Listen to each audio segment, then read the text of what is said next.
नमस्कार मित्रों, आज मैं आपको श्रावण मातम्य का 9वां अध्याय सुनाऊंगी। मान्यता है कि श्रावण मास में इन अध्यायों को सुनने से, श्रावण मास का मातम्य सुनने से भगवान शिव की अत्यंत कृपा प्राप्त होती है। शुक्रवार जीवंतिका व्रत की कथा। ईश्वर बोले, हे सनत कुमार, इसके बाद मैं तुम्हें शुक्रवार व्रत का आख्यान करूंगा। इसे सुनकर मनुष्य सब आपदाओं से मुक्त हो जाता है, इसमें संशय नहीं। लोग इससे संबंधित एक प्राचीन इतिहास कहते हैं। पांड्य वंश में एक सुशील नामक राजा था, जो अत्यधिक प्रयत्न करने पर भी पुत्र न पा सका। उसकी सर्वगुण संपन्न सुकेशी नाम की भार्या थी। जब उसने संतान न हुई तो वह बड़ी चिंता में पड़ गई। तब स्त्री स्वभाव के कारण अति साहस युक्त मन वाली उसने मासिक धर्म के समय प्रत्येक महीने के वस्त्र के टुकड़ों को अपने उदर पर बांधकर उदर को बड़ा बना लिया और अपनी प्रसूति का अनुकरण करने वाली किसी अन्य गर्भिणी स्त्री को ढूंढने लगी। भावी देवयुग से उसकी पुरोहित की पत्नी भी गर्भिणी थी। तब कपट करने वाली राजा की पत्नी ने किसी प्रसव करने वाली दाई को इस कार्य में लगा दिया। उसे एकांत में बहुत सा धन देकर रानी महल चली गई। उसके बाद रानी को गर्भिणी जानकर राजा ने भी उसका पुष्पन और अवलोकन संस्कार किया। 8वां महीना होने पर सीमंतोव्यन संस्कार के समय राजा अत्यंत हर्षित हुए। इसके बाद पुरोहित की पत्नी का प्रसव काल सुनकर रानी भी प्रसव संबंधी सभी चेष्टाएं करने लगी। पुरोहित की पत्नी, चूंकि पहली बार गर्भवती थी, अतः प्रसूति के कार्य से अनभिज्ञ थी, केवल दाई के कहने पर ही चल रही थी। तब उस दाई ने पुरोहित की पत्नी के साथ छल करते हुए उसके नेत्रों पर पट्टी बांध दी और प्रसव के समय जो उसे पुत्र हुआ उसे रानी के पास भिजवा दिया। इस बात को कोई जान न सका। उसके बाद रानी ने उस पुत्र को लेकर यह घोषित कर दिया कि मुझे पुत्र रत्न की प्राप्ति हुई है। इन सब कार्यों के बाद दाई ने पुरोहित की पत्नी की आंखों की पट्टी खोल दी। दाई अपने साथ एक मांस का पिंड लाई थी और उसने वह उसे दिखा दिया।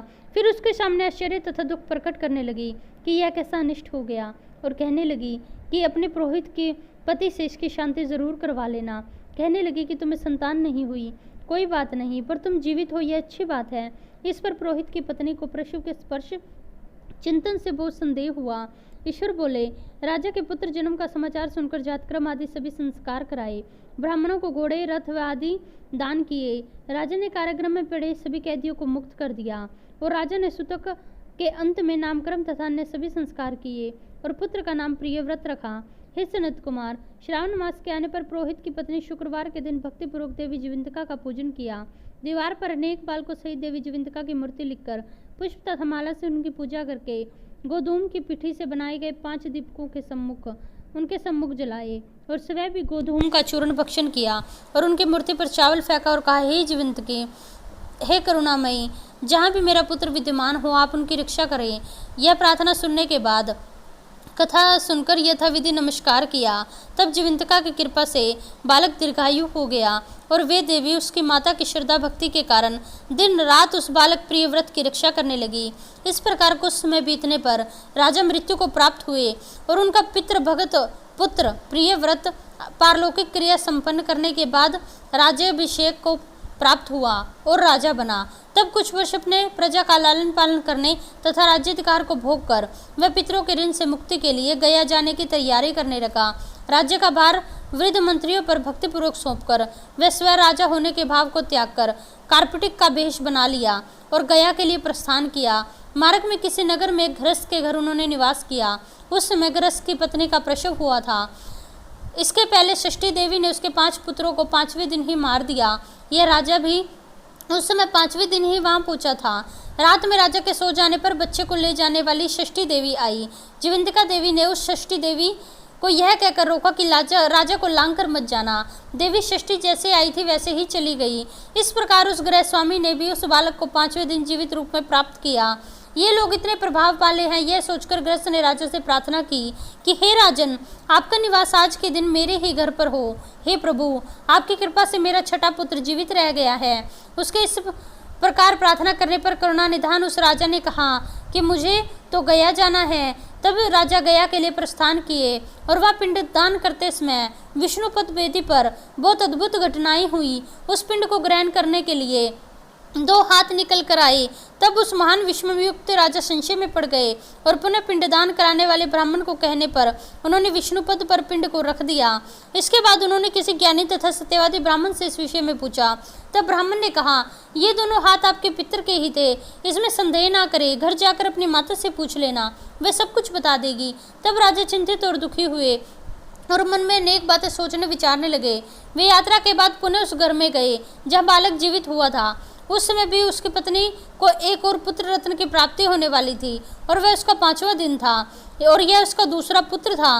उसे लेने भी रात में षष्ठी देवी आई। तभी जीवंतिका देवी ने दोबारा रोके जाने पर षष्ठी देवी ने कहा, इस बच्चे का ऐसा क्या कृत्य है कि आप दिन रात इसकी रक्षा करती हैं। तब षष्ठी देवी के वचन सुनकर जीवंतिनी ने धीरे से मुस्कुराया और कारण बताया। उस समय राजा शयन का बहाना बनाकर दोनों की बातें सुन रहे थे। तब जीवंतिका ने कहा, हे षष्ठी देवी, श्रावण मास में शुक्रवार की में इसकी माता मेरा पूजन करती है और व्रत के संपूर्ण नियमों का पालन करती है। वह सब आपको मैं बताती हूँ।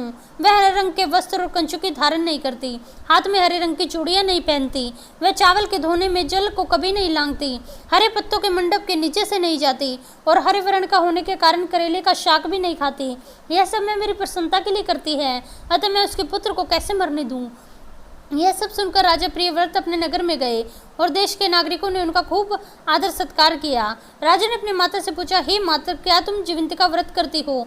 इसे सुनने पर उसकी माता ने कहा, मैं तो इस व्रत के बारे में जानती भी नहीं। उसके बाद राजा ने गया यात्रा का समुचित फल प्राप्त करने के लिए ब्राह्मणों को और सुवासिनी स्त्रियों को भोजन करने की इच्छा से आमंत्रित किया और व्रत की परीक्षा लेने के लिए सुवासिनियों को वस्त्र में हरे रंग के वस्त्र और कंचों की बेचकर कहा कि आप सभी को भोजन के लिए राजमहल में आना है। तब पुरोहित पत्नी ने दूत से कहा कि मैं हरे रंग की कोई वस्तु ग्रहण नहीं करती।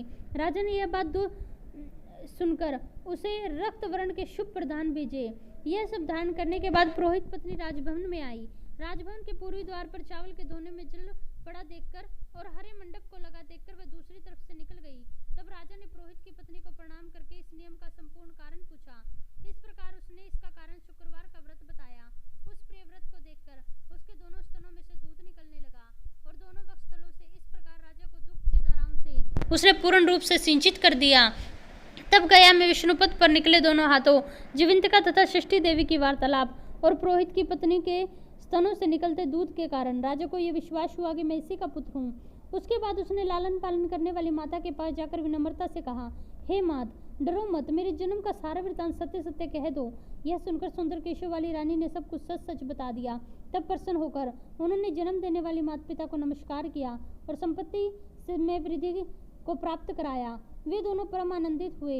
एक दिन राजा प्रियव्रत ने रात में देवी जीवंतिका से प्रार्थना की कि हे जीवंतिके, मेरे पिता तो ये हैं, तो फिर गया में वो दोनों हाथ निकले थे, वो किसके थे? तब देवी ने स्वप्न में आकर इस संशय का नाश करने वाला वाक्य कहा, हे प्रियव्रत, मैंने तुम्हें विश्वास दिलाने के लिए माया रची, इसमें संदेह नहीं है। हे सनत कुमार, यह सब मैंने आपको बता दिया है।